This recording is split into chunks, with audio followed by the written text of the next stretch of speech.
جاغلان قربان بشین با هم تا فصل برگ سیره ایت سیره کوکوی خوشمزه گیلانی با هم دیگه چکنیم. 2 دسته برگ سیره قشنگ خورده کنید. 2 دانه مرغانو، نمک و فلفل و زیتچوبه همه با هم قاطی بکنید. بعدا ایت خکاره چر بکنید. از مواد سیر کوکو که آماده کدیوی خکاره جدو کنید، قشنگ صاف کنید.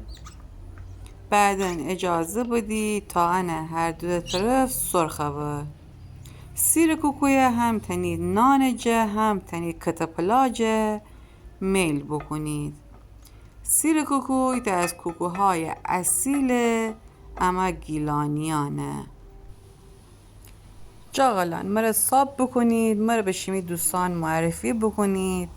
لایک و کامنت هم شما یاد نشه. شمی نظرات بگید، حتما جواب دهم. نوش جان.